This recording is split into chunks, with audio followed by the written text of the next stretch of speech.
De las muchas y variadas formas de organización que ofrecieron las culturas originarias de Latinoamérica, quizás las del sur continental han sido las menos atendidas en virtud de una acusación algo superficial: su aparente simplicidad.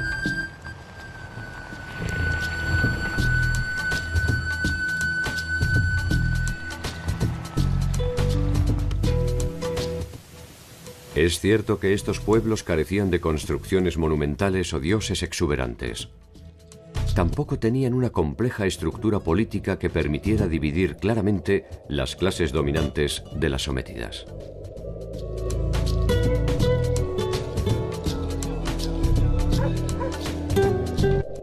Poseían, en cambio, un relativo equilibrio demográfico sostenido durante milenios.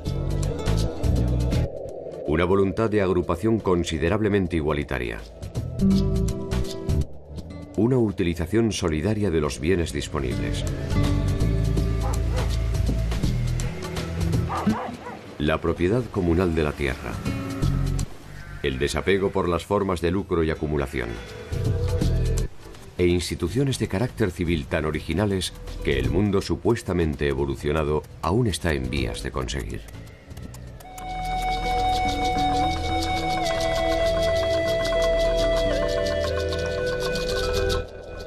La rusticidad de los llamados tehuelches fue suficiente para controlar políticamente un territorio hostil y extremadamente extenso.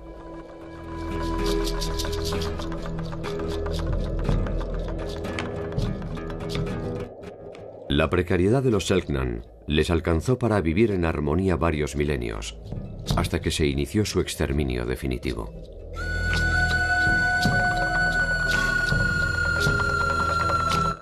La simplicidad de los mapuches alcanzó para poner freno a dos vastos imperios: el inca y el español.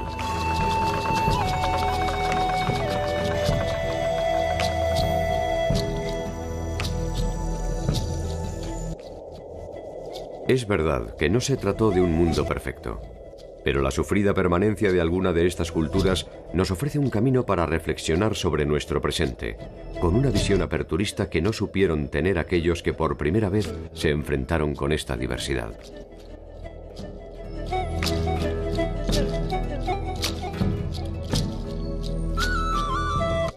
¿Cómo vivieron y se organizaron los pueblos del extremo sur del continente americano?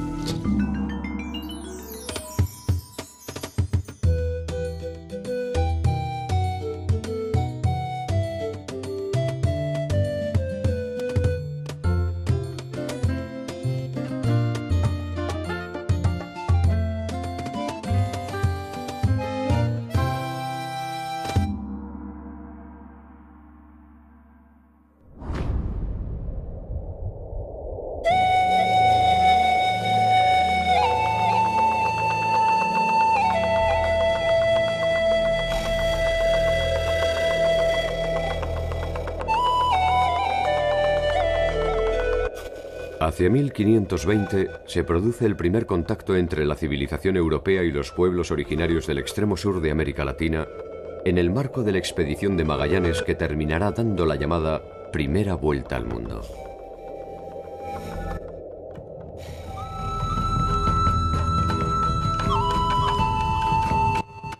Ese territorio se conoce hoy día como Patagonia. Y por aquel entonces carecía de tierras aptas para el cultivo. No tenía casi reservas de oro, ni población susceptible de intercambio comercial.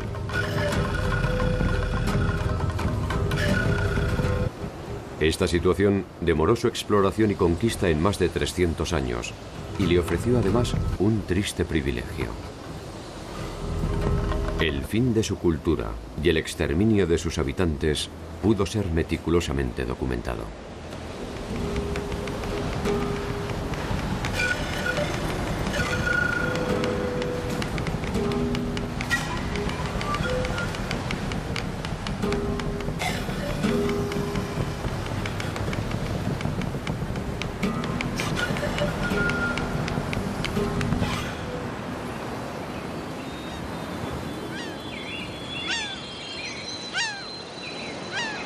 La mayor parte de las crónicas iniciales de la conquista se refieren primordialmente a los episodios de la epopeya bélica.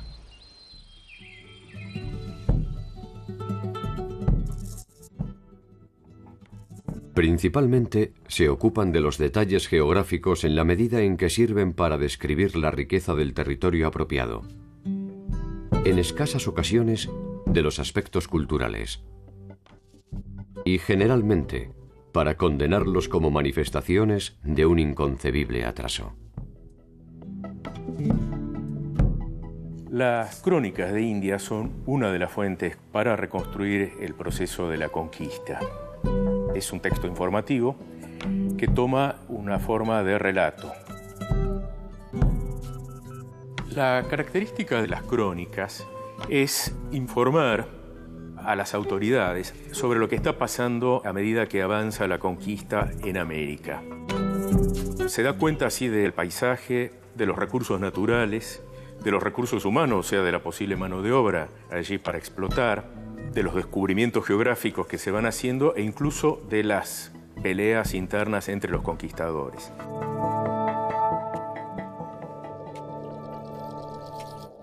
Las grandes civilizaciones latinoamericanas dieron origen a variados textos que ofrecieron una versión interesada de los conquistadores a propósito de la historia.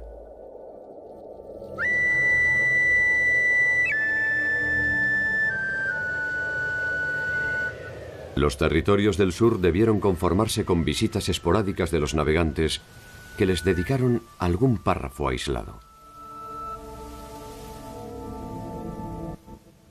En cada uno de estos relatos puede encontrarse la progresiva historia de su desaparición.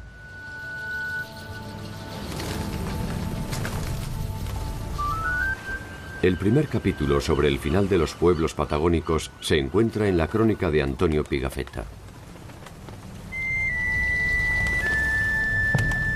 A esta altura, de 1519-1520, ya se sabe que América es un continente y no es parte de Asia, se sabe que hay otro océano del otro lado y ahora se está buscando el paso, hasta el momento sin éxito. Con ese sentido es que se contrata a Magallanes, que es un marino en realidad portugués, muy avesado, con mucha experiencia, con una expedición que va a bordear América del Sur y va a encontrar el estrecho que lleva su nombre justamente y el paso hacia el Pacífico.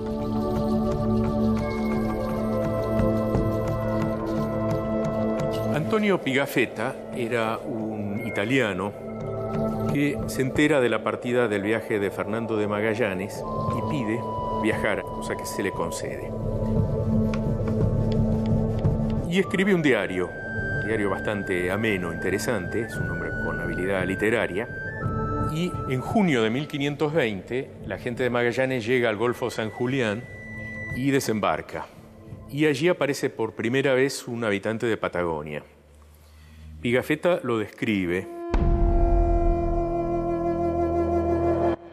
Un día, cuando menos lo esperábamos, un hombre de figura gigantesca se presentó ante nosotros. Estaba sobre la playa casi desnudo y cantaba y danzaba al mismo tiempo, echándose arena sobre la cabeza. El capitán envió a tierra a uno de nuestros marineros, con orden de hacer los mismos gestos en señal de paz y amistad.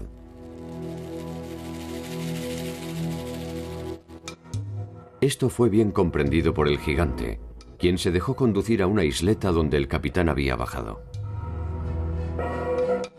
Yo me encontraba allí con otros muchos. Dio muestra de gran extrañeza al vernos y, levantando el dedo, quería sin lugar a dudas decir que nos creía descendidos del cielo. Él dice allí que era gente muy alta, tal cual es cierto que los tehuelches eran muy altos. Él dice que le llegan al ombligo. Acá hay dos cosas. Pensemos que un europeo en esa época, lo más factible es que midiera 1,50 m.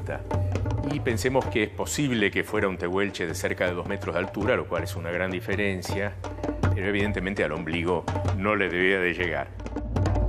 Seguramente acá estaba el interés de Pigafetta, que después convirtió esto en un libro de aventuras prácticamente, en hacer más sabrosa toda esta historia, como hicieron algunos otros cronistas que nos hablaron de las Amazonas, que hablaron de gente que tenía la cara en el pecho y otras figuras así de la mitología.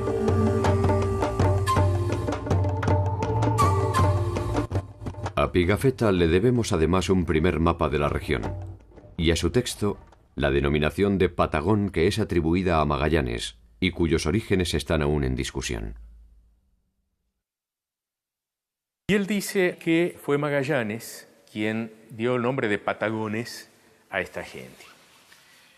Con todo esto se armó en general un largo malentendido, porque se ha atribuido a decir que se los llama Patagones porque tenían pies grandes, porque tenían patas grandes. En realidad creo que en esa época en castellano no se usaba la expresión pata para un pie humano, pero aparte de esto, Patagón era en ese momento, el gigante Patagón, era un personaje de la literatura de cordel en Europa, un personaje muy popular. En el siglo XV se habían recuperado los clásicos en Europa. Parte de esa tradición de los clásicos griegos pasa a la literatura popular, y había gente que en las plazas contaba para los analfabetos, que eran mayoría, algunas de estas historias y vendían una especie de cuadernillos sueltos en hojitas de papel que se colgaban de un hilo. Por eso se le llamaba literatura de cordel. El cordel era esta piolita donde estaban colgados esta especie de fascículos, diríamos hoy. Y el gigante Patagón era uno de estos personajes muy populares. Es como si actualmente hubieran dicho, no sé, los Supermans, una cosa así, hubiera quedado Supermania a la zona.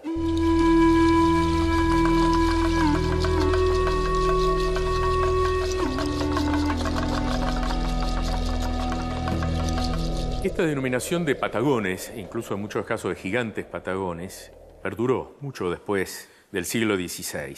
E incluso en las ilustraciones de algunos libros de viajes del siglo XVIII, aún del XIX, se los representa realmente tal como decía Pigafetta, con un europeo a la altura del ombligo y un bebé en brazos que es del tamaño de un adulto europeo.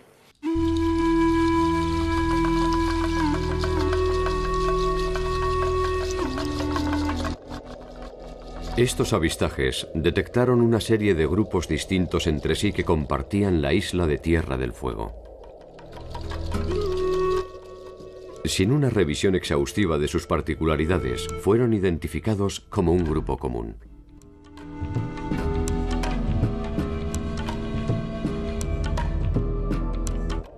Los indígenas canoeros, o nómadas marinos que vivían en el sur de Tierra del Fuego, se llamaban a sí mismos yámanas, palabra que significaba primordialmente humanidad, humano, vivo o no muerto.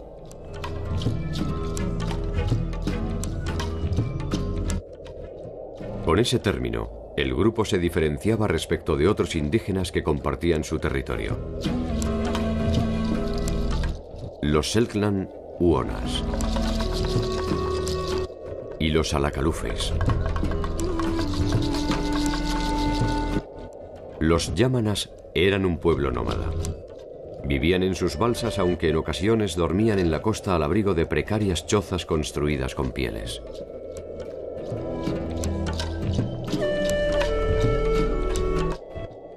Las pieles les servían también de abrigo, aunque era natural que estuvieran desnudos a pesar de las extremas temperaturas.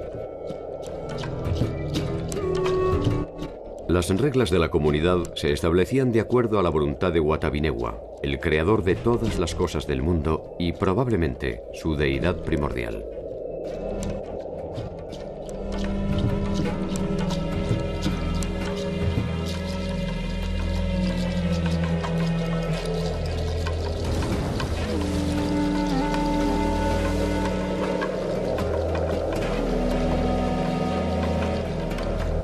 Entre 1826 y 1827, el capitán Fitzroy, conduciendo un buque de bandera inglesa, arriba a los canales fueguinos y toma contacto con los indios yámanas.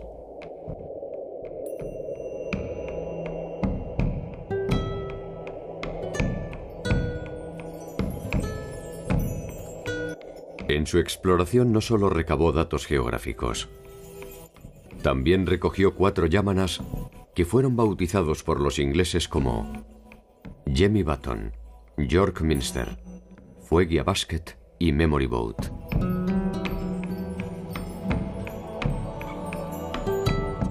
La novela La Tierra del Fuego de la escritora Silvia Iparraguirre recrea los pormenores de esa increíble historia. Fitzroy tiene contacto con los habitantes de Tierra del Fuego y contacto es traumático porque les habían robado un bote, tratan de recuperarlo, no lo pueden recuperar, Fitzroy se enoja, era un hombre muy severo, muy joven también para ser capitán, tenía 25 años, pero toma a 4 jóvenes yámanas, los sube al barco y él se arranca los botones de la chaqueta marinera y se los tira como forma de pago, tal vez, porque eran botones de nácar o de bronce muy apreciados por los yámanas. De allí el nombre de Jemmy Button, Jemmy Botón. En realidad él se llamaba Omoilume en yámana. En 1830 los yámanas fueron trasladados a Londres, en donde se les enseñó inglés. Fueron presentados en prestigiosos círculos que incluyeron a la mismísima realeza imperial. Por supuesto, nadie se preguntó qué les pasaba a esta gente con el trópico. Personas habituadas a bajo cero toda su vida, que vivían desnudos, lo cual los preservaba paradójicamente de las enfermedades. Nunca habían visto una gallina, un caballo, nunca habían visto un carruaje. Y un detalle que no es menor, Londres era la ciudad más grande del siglo XIX en Occidente. Ya está en marcha la revolución industrial. Y cuando ellos llegan, se inauguraba la iluminación a gas. Así que debe haber sido una ciudad fabulosa a los ojos atónitos de estos 4 yámanas que no podían entender que era una ciudad. Un año después Fitzroy se pregunta qué hacer. En ese momento él dice que a su costa los va a traer de vuelta a Tierra del Fuego. Uno de ellos murió, vuelven 3. La chica, Fuegia, York Minster y Jemmy Button.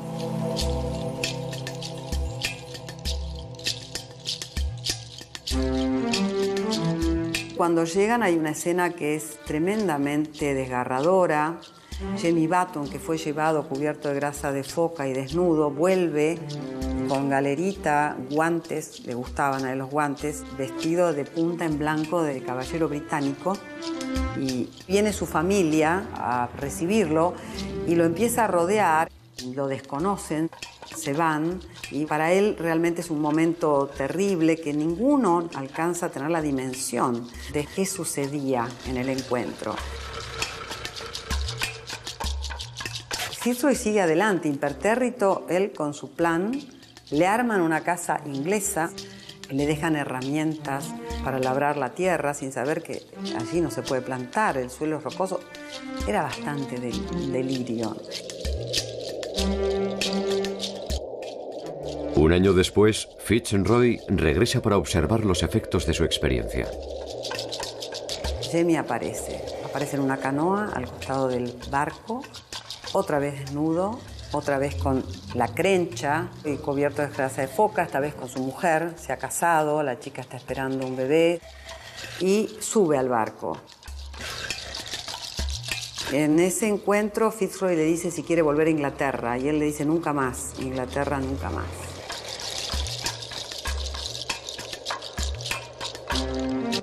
En términos prácticos, la elección de Jemmy Button fue ciertamente desafortunada.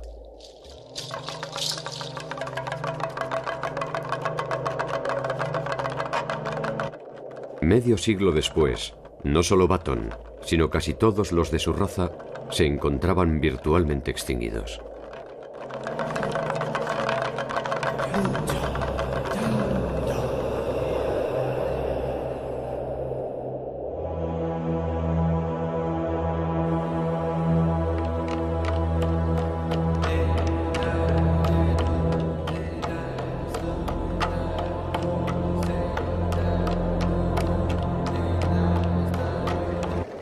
Thomas Bridges fue un pastor anglicano que se estableció en Tierra del Fuego, dando origen a lo que sería Ushuaia en 1870.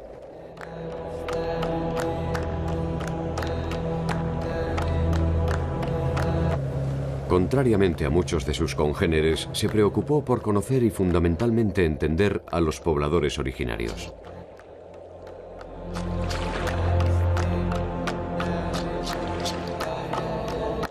A él le debemos muchos de los extractos que nos permiten conocer su particular forma de vida.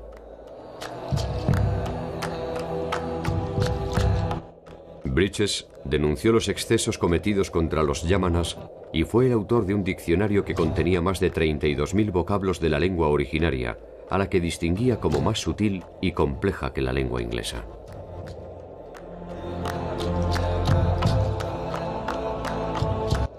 El diccionario fue publicado en Austria en 1933, cuando la cultura yámana prácticamente había desaparecido.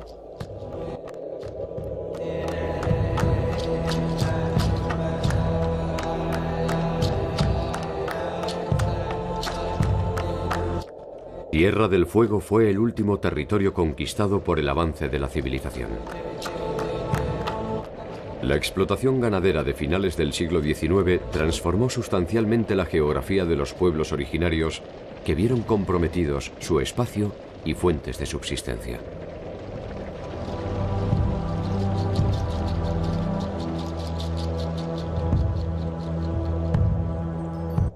El territorio insular había sido compartido en relativa armonía por tres grupos diferenciados: los Selknam, los yámanas y los alacalufes.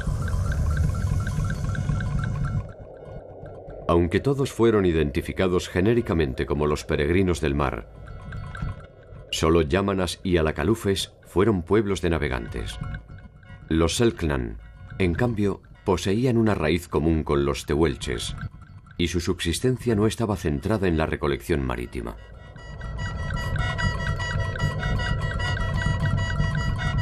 Hacia el año 1880 todavía la sociedad Selknam estaba funcionando en forma plena en el norte de la isla grande de Tierra del Fuego. Y ese fue el tiempo en el que comenzó lo que podemos llamar su desintegración cultural. El hecho de que esto ocurriera hace tan poco tiempo llevó a que ahora podamos disponer de tantas fuentes acerca de ellos. Los Selknam eran pueblos nómadas. Su territorio estaba dividido en regiones cuyos límites se transmitían de generación en generación y en donde cada grupo podía practicar libremente la caza y la pesca. Sabemos que los Selknam del norte de Tierra del Fuego utilizaban arco y flecha para su subsistencia básica y su presa principal era el guanaco. También acudían a la costa y allí cazaban lobos marinos. Los lobos marinos eran una parte importante de su dieta, en tanto les ofrecía una grasa que los guanacos prácticamente no tenían en cantidad adecuada para gente que vive en un ambiente tan frío como el de Tierra del Fuego. Entonces era un complemento importante el que ofrecía ese recurso que obtenían en la costa.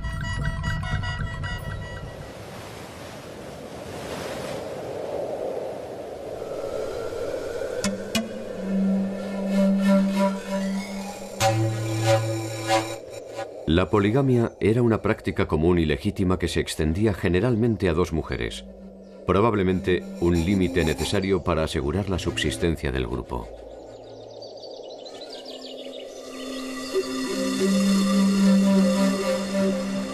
El clima de Tierra del Fuego implicaba que no siempre alcanzaba los recursos que allí había disponibles, por lo que se requería alguna solución para esas hambrunas que se presentaban a lo largo del tiempo. Una de las soluciones que tenían los Selknam para esto se relaciona con el sistema de casamientos. En este sistema, hombre y mujer provenían siempre de territorios diferentes. Se habitaba en el territorio de caza del hombre, pero se disponía de acceso al territorio de caza de la mujer cuando las cosas estaban mal. De esa manera disponían de más espacio cuando esto era requerido. Las distintas etapas de la vida de los Selknam estaban regidas por una serie de ceremonias entre las que destacaba una conocida como el Jain.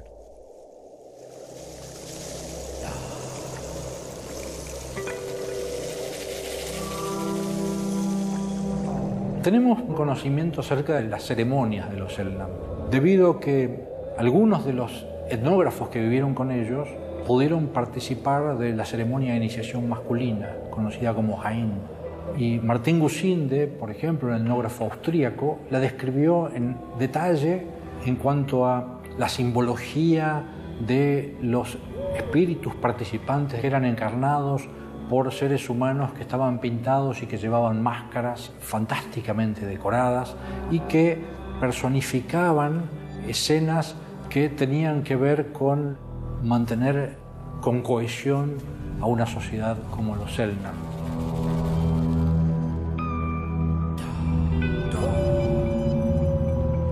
Los Selknam llegan a nosotros con una imagen tan completa gracias a que el contacto de la sociedad occidental fue muy tardío en el norte de Tierra del Fuego. De hecho, el contacto importante comienza en 1879-1880, cuando se instala la primera estancia en el norte de Tierra del Fuego, por un lado, y por el otro, la instalación de misiones salesianas que fueron un intento de, entre comillas, solución al problema indígena.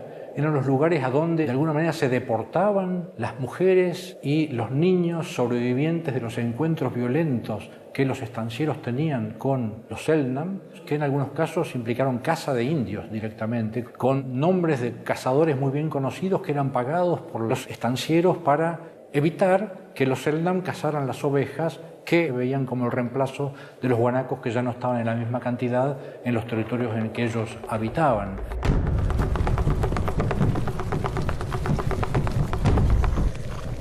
En una tierra sin ley, los usurpadores se encargan de defender por mano propia lo que consideran un despojo. Curiosa forma de interpretar el derecho a la propiedad en una tierra que ellos mismos arrebataron.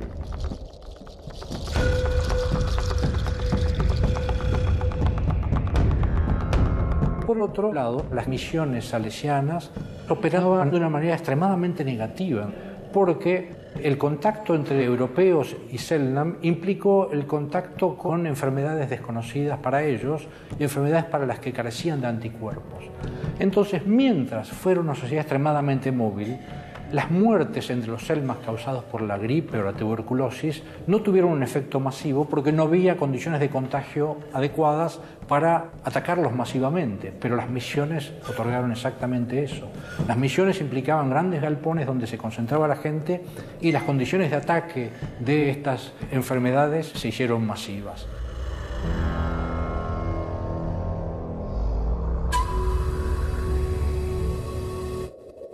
Los supervivientes se replegaron hasta la invisibilidad. Subsistieron rendidos a reglas que no eligieron, siendo mudos testigos de la desaparición de su cultura.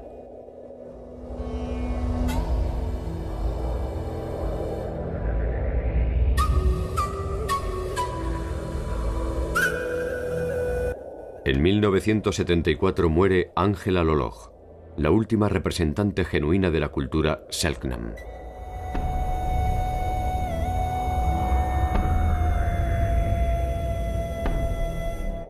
Las culturas del sur de Latinoamérica produjeron siempre una curiosa fascinación. De alguna manera, en ellas había sobrevivido la manifestación de una forma de vida que solo existía en los manuales de arqueología.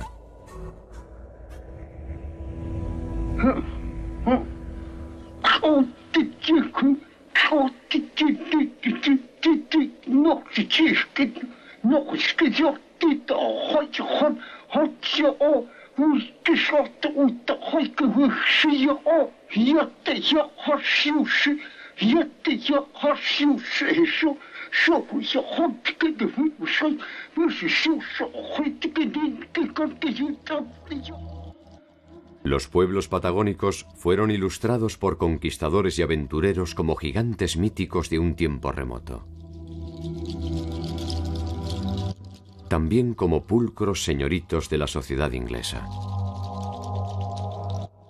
Con cierto candor y piedad por medio de las fotografías de evangelizadores. Y a veces con humor en los registros fílmicos de los salesianos. Como personajes de una zaga épica, en cuadros que representaban la amenaza india al mundo civilizado. Incluso como atracciones circenses.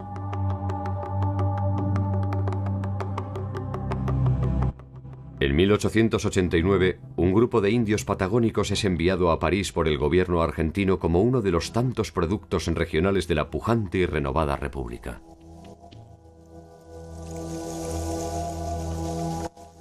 Allí son exhibidos frente al delicado público europeo, que puede constatar personalmente las cualidades del hombre prehistórico.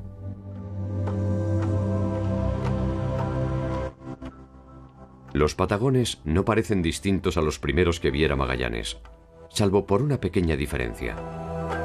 En su lejana tierra ya no son tantos, y los pocos que quedan ya no son libres.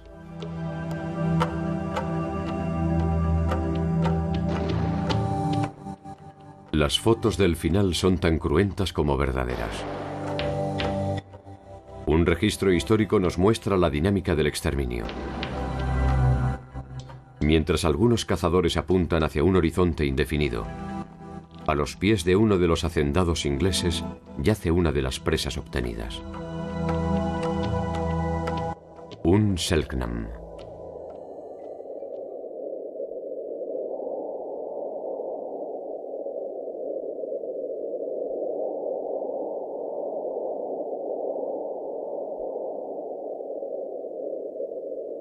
La ciudad de Esquel es hoy uno de los principales centros turísticos de la República Argentina.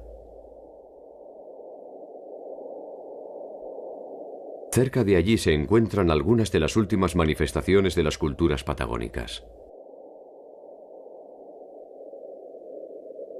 Estamos ubicados en uno de los lotes de la comunidad Nahuelpan, antiguamente conocida como Reserva o Colonia Nahuelpan, que fue propiedad de una gran tribu que se asentó a finales del siglo XIX en este lugar y que fue desalojada en el año 37. En este momento estamos en uno de los lotes pequeños de 625 hectáreas ocupada por 3 o 4 familias y el retorno de esta gente a la tierra fue en el año 45.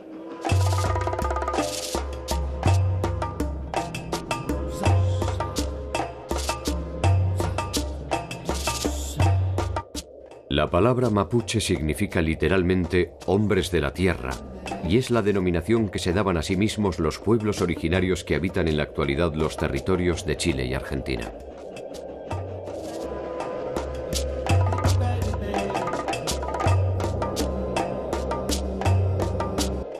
En la actualidad, el pueblo mapuche es una de las culturas originarias más grandes de Sudamérica con más de 1.500.000 habitantes.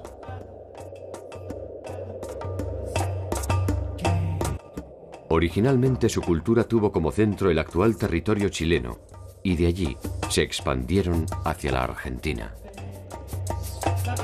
A partir del siglo XVI, los mapuches en Chile empiezan su guerra en gran escala contra los españoles. Y una de las herramientas que tienen, estratégica y fundamental, es el caballo, que aprenden a manejar muy pronto y muy bien.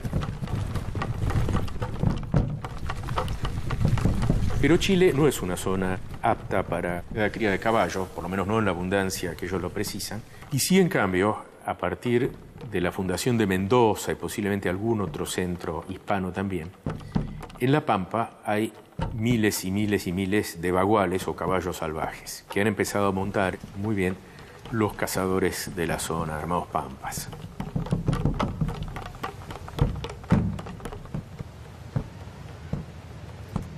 Agrupados en tribus que reconocían a un jefe territorial, estos grupos podían unirse en una federación bajo el mando de un cacique militar en tiempos de guerra o de conquista.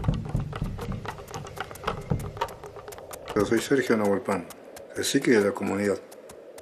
Yo llevo el cacicazo es por el nombre de mi abuelo, Francisco Nahuelpan, que fue el que dejó el nombre, con todo el honor que le digo yo, porque mi abuelo era el cacique principal de todo.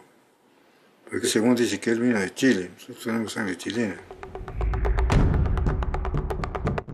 La resistencia al invasor no era una novedad para los mapuches. Sus guerreros ya habían derrotado en varias oportunidades a los ejércitos españoles y a las disciplinadas fuerzas del Imperio Inca. El ejército venía matando a los indígenas.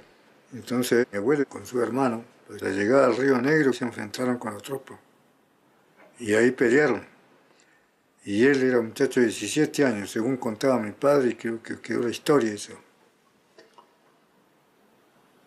Y se enfrentó contra 17 soldados y no lo pudieron vencer.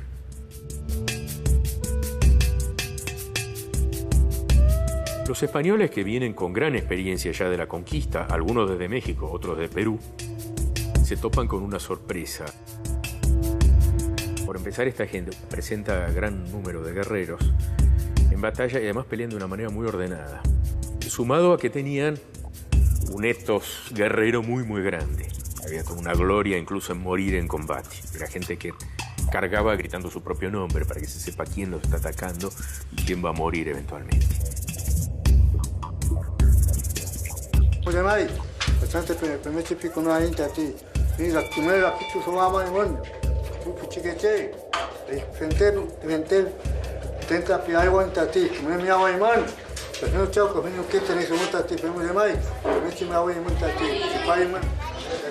Los mapuches han sabido preservar sus particulares creencias, su rica cultura y su lengua originaria.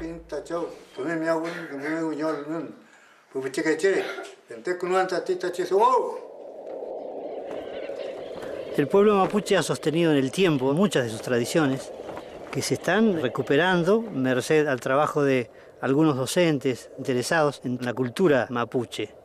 Sobre todo porque en los lugares donde están instaladas las escuelas rurales hay descendientes, hay personas que de algún modo vinculados con los maestros cuentan la historia.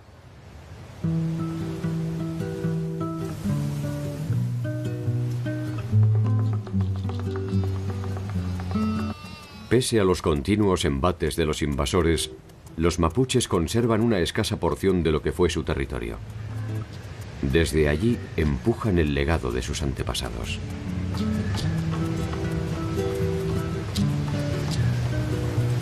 Para algunos es una nueva oportunidad de salvaguardar su cultura. En realidad se trata de una nueva oportunidad para la nuestra.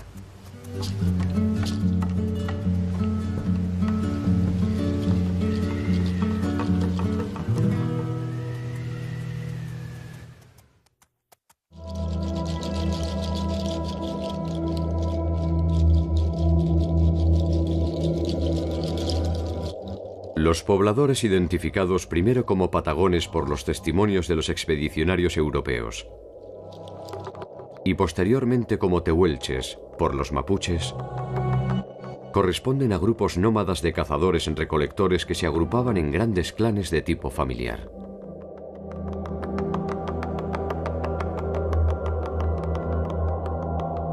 Cuando hablamos de tehuelches, hablamos de individuos que ocupaban toda la Patagonia continental, desde el norte de la provincia de Río Negro y parte de la provincia de Buenos Aires hasta el estrecho de Magallanes. Su territorio estaba dividido en grandes zonas en las que cada una de las tribus ejercía una cierta autonomía detentada por los jefes, quienes podían adentrarse en un área vecina solo mediante la autorización de otro líder territorial.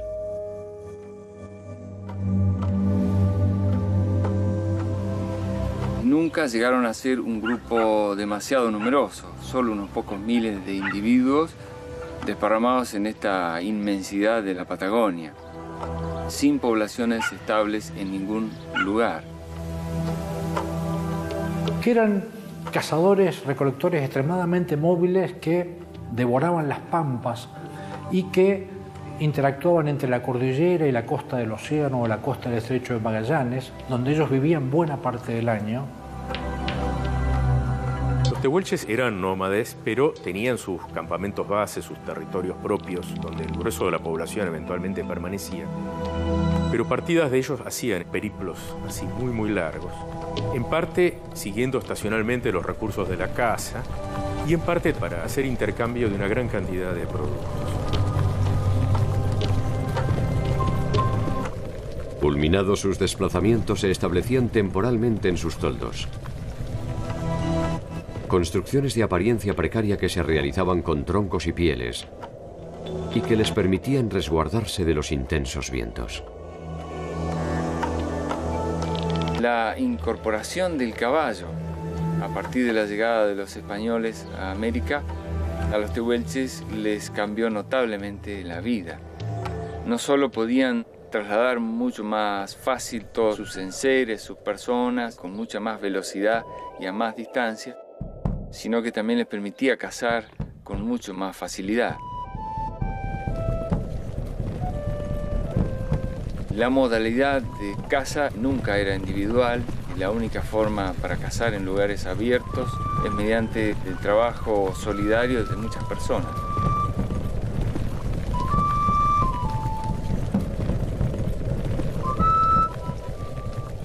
Su estrategia consistía en un seguimiento de las presas, guanacos, venados, ñandúes, hasta que eran conducidas a un espacio en el que podían ser emboscadas.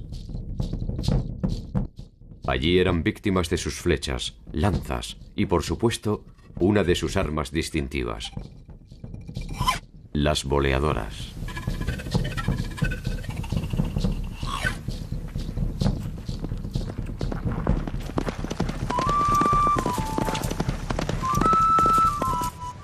Esta original herramienta se construía con 3 piedras redondeadas y pulidas forradas en cuero. Estas piedras se unían entre sí por tendones de ñandúes fuertemente retorcidos. Es una herramienta que les permitió cazar estos animales que son ligeros, son difíciles de cazar. Entonces la boleadora vino a resolver ese tema y hay constancias entre los cronistas de la gran destreza y sobre todo de la gran fuerza que tenían los tehuelches para arrojar la boleadora a una distancia muy larga, con una precisión admirable, y eso les permitía cazar.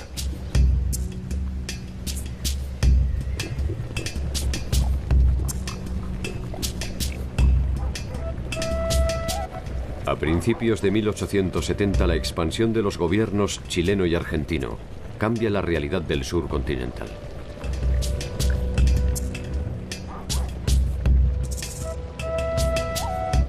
La indiferencia hacia esas tierras áridas se transforma en interés específico.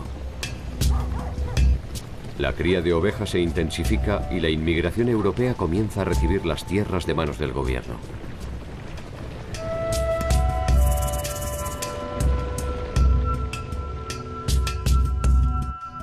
Los pueblos tehuelche y mapuche reaccionan ante los atropellos y comienzan a hostigar a los colonos y a las caravanas, sembrando el terror en las pampas.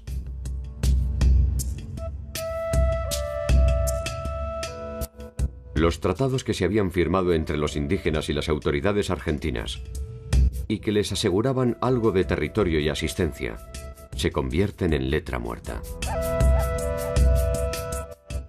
2 legendarios jefes tehuelches, Casimiro Biguá y Orqueque, se reúnen en el llamado País de las Manzanas con el cacique Sayhueque.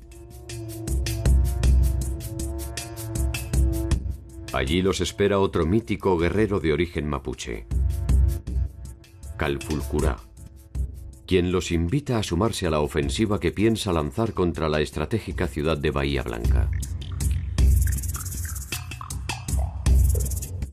Ni Casimiro ni Sayhueque se pliegan a la iniciativa. Temen que la precaria estabilidad que les ofrece el gobierno argentino con sus dádivas se desmorone. La división entre los jefes originarios sería decisiva para la suerte de los pueblos australes.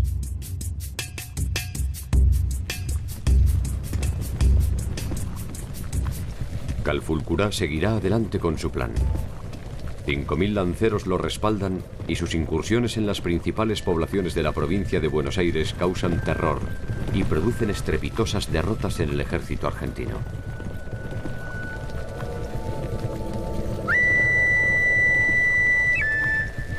La batalla decisiva se produce el 5 de marzo de 1872. Calfulcurá comanda 3.500 guerreros.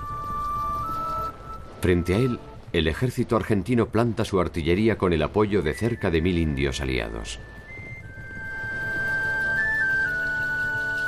Calfulcurá es derrotado y se refugia en Salinas Grandes hasta su muerte al año siguiente.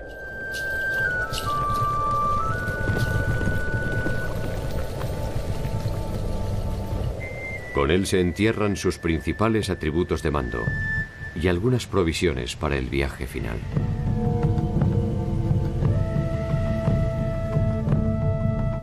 Su tumba fue profanada tiempo después, y sus restos fueron a parar al Museo de Ciencias Naturales de La Plata.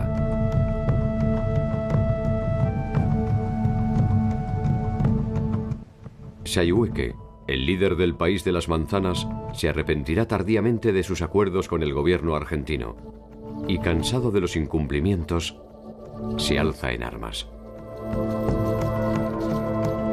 Es vencido en 1885. En enero de 1885 es el último de los grandes caciques que se entrega finalmente con su gente, ya porque ha tenido que abandonar su lugar, se entregan prácticamente por hambre, por imposibilidad de mantenerse, en Junín de los Andes.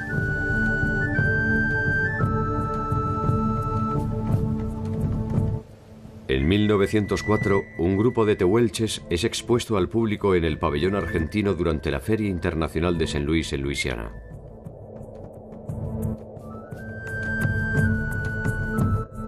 Los tehuelches participantes han sido identificados como Colojo, su hija Lorenza, Ahuaic, Mulato, Sinchel y Casimiro. Este fue el último acto público de Casimiro Biwa. A su regreso, su rastro se pierde sin que se tengan noticias de su paradero.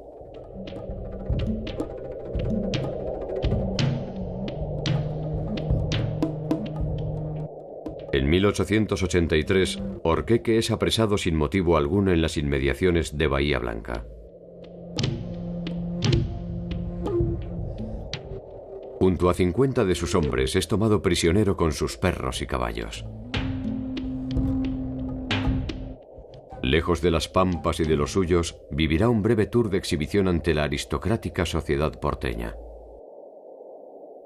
Cuando se conoce la noticia, en Buenos Aires se arma cierto revuelo. Incluso hay diarios que reconocen que esto es una barbaridad, porque este hombre ha sido un aliado, jamás ha estado en ninguna guerra contra los criollos, y entonces queda en un estatus un tanto ambiguo, porque tampoco lo mandan inmediatamente a la Patagonia, pero lo agasajan.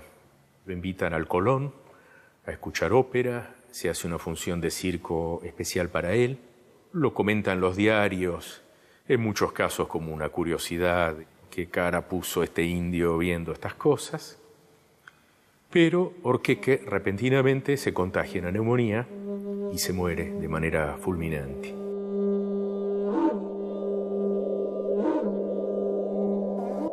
Orqueque terminaría sus días en un hospital militar aquejado de una enfermedad pulmonar.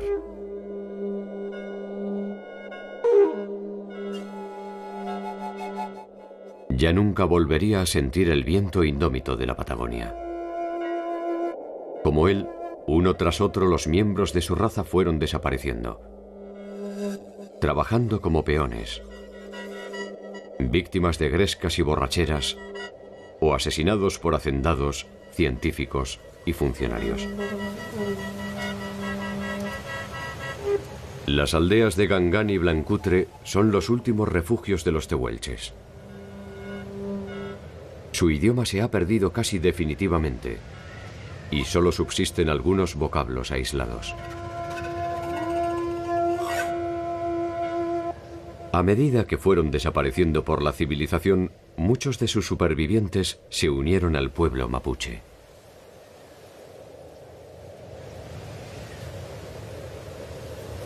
Lo poco que queda de su tiempo está confinado a un breve paisaje donde la sociedad supone que su duelo no les duele.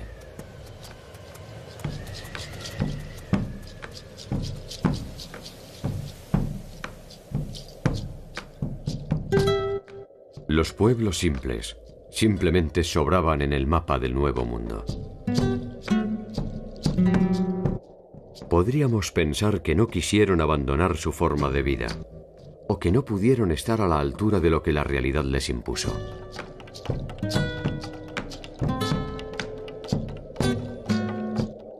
Su simpleza no fue suficiente para encantar al hombre civilizado, que en ese entonces estaba demasiado atrasado como para entender su igualitaria forma de agrupación.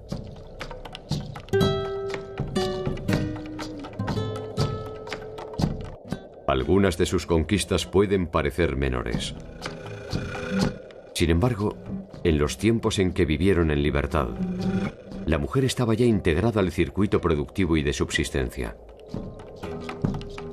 La propiedad poseía un carácter comunitario y las jornadas laborales reservaban un espacio para el desarrollo espiritual de las personas.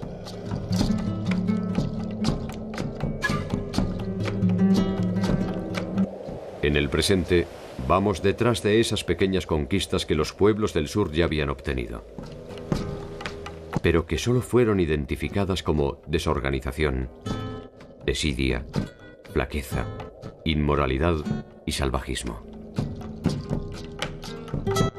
A partir de estas presunciones se consideró que su tiempo había terminado. Sobre su aparente precariedad se negó su condición de humanidad. Sobre su simplicidad se estableció su necesaria condición de prescindibles. A día de hoy todos sabemos que para acabar con una cultura solo hace falta una simple excusa. A veces la barbarie solo puede notarse en los pequeños gestos.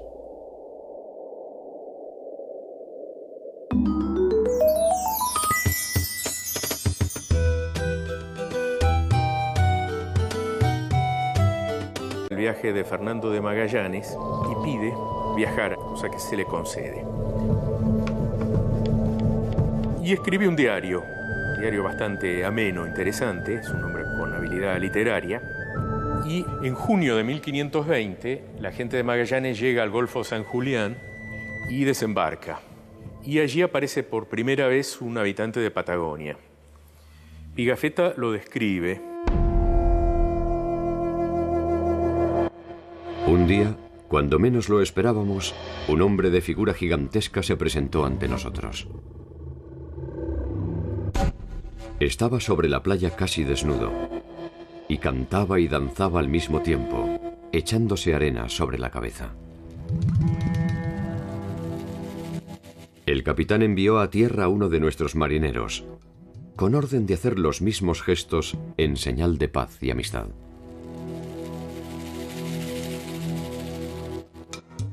Esto fue bien comprendido por el gigante, quien se dejó conducir a una isleta donde el capitán había bajado. Yo me encontraba allí con otros muchos. Dio muestra de gran extrañeza al vernos y, levantando el dedo, quería sin lugar a dudas decir que nos creía descendidos del cielo.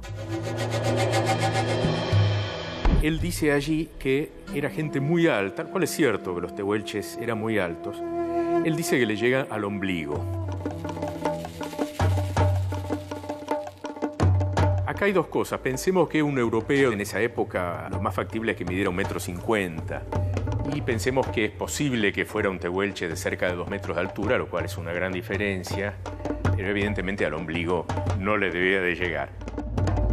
Seguramente acá estaba el interés de Pigafetta, que después convirtió esto en un libro de aventuras prácticamente, en hacer más sabrosa toda esta historia, como hicieron algunos. Primera vuelta al mundo.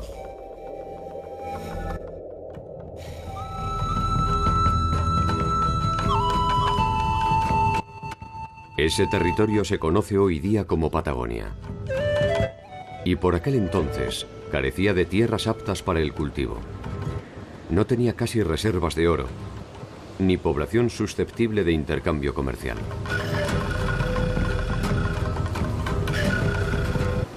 Esta situación demoró su exploración y conquista en más de 300 años y le ofreció además un triste privilegio. El fin de su cultura y el exterminio de sus habitantes pudo ser meticulosamente documentado.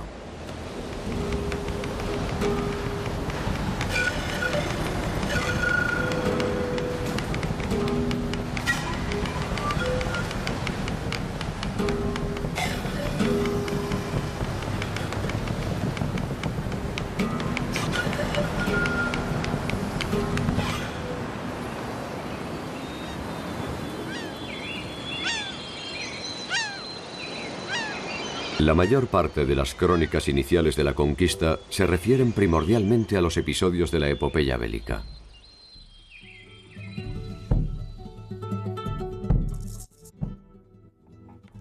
Principalmente se ocupan de los detalles geográficos en la medida en que sirven para describir la riqueza del territorio apropiado. En escasas ocasiones, de los aspectos culturales. Y generalmente, para condenarlos como manifestaciones de un inconcebible atraso. Las crónicas de India son una de las fuentes para reconstruir el proceso de la conquista. Es un texto informativo que toma una forma de relato. La característica de las crónicas es informar a las autoridades sobre lo que está pasando a medida que avanza la conquista en América.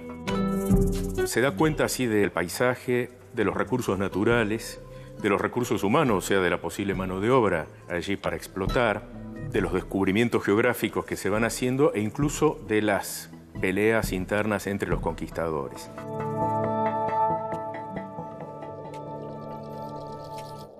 Las grandes civilizaciones latinoamericanas dieron origen a variados textos que ofrecieron una versión interesada de los conquistadores a propósito de la historia.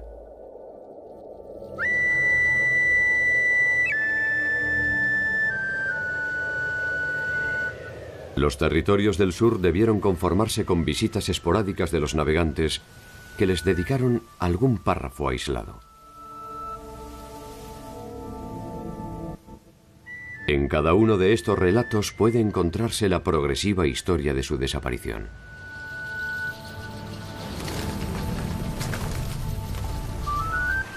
El primer capítulo sobre el final de los pueblos patagónicos se encuentra en la crónica de Antonio Pigafetta. A esta altura, de 1519-1520, ya se sabe que América es un continente y no es parte de Asia, se sabe que hay otro océano del otro lado y ahora se está buscando el paso, hasta el momento sin éxito. Con ese sentido es que se contrata a Magallanes, que es un marino en realidad portugués, muy avesado, con mucha experiencia, con una expedición que va a bordear América del Sur y va a encontrar el estrecho que lleva su nombre justamente y el paso hacia el Pacífico.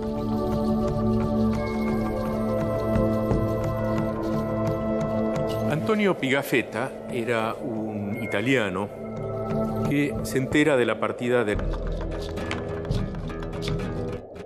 La precariedad de los Selknam les alcanzó para vivir en armonía varios milenios, hasta que se inició su exterminio definitivo.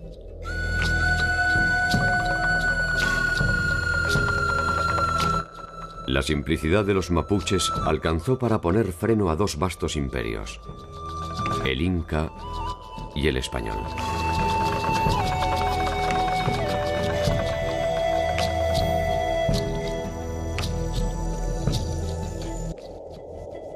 Es verdad que no se trató de un mundo perfecto, pero la sufrida permanencia de alguna de estas culturas nos ofrece un camino para reflexionar sobre nuestro presente, con una visión aperturista que no supieron tener aquellos que por primera vez se enfrentaron con esta diversidad.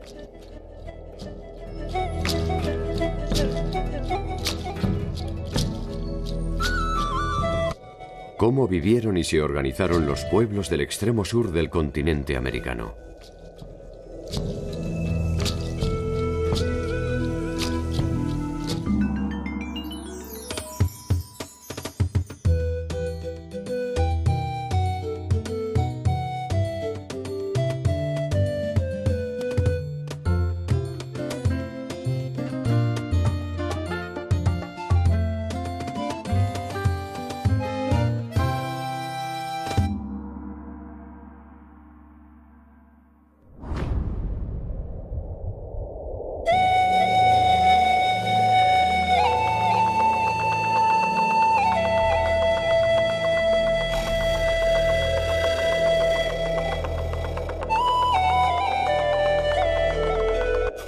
Hacia 1520 se produce el primer contacto entre la civilización europea y los pueblos originarios del extremo sur de América Latina en el marco de la expedición de Magallanes que terminará dando la llamada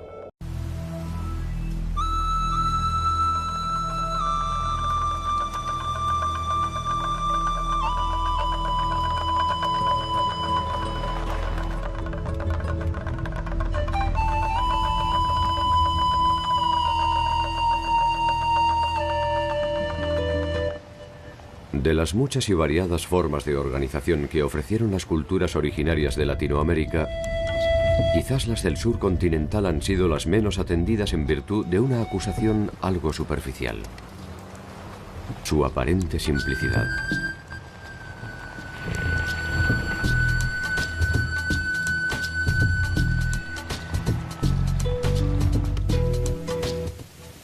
Es cierto que estos pueblos carecían de construcciones monumentales o dioses exuberantes. Tampoco tenían una compleja estructura política que permitiera dividir claramente las clases dominantes de las sometidas.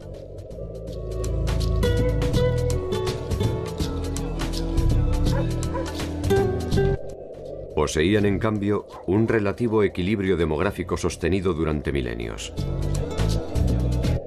Una voluntad de agrupación considerablemente igualitaria. Una utilización solidaria de los bienes disponibles. La propiedad comunal de la tierra. El desapego por las formas de lucro y acumulación. E instituciones de carácter civil tan originales que el mundo supuestamente evolucionado aún está en vías de conseguir.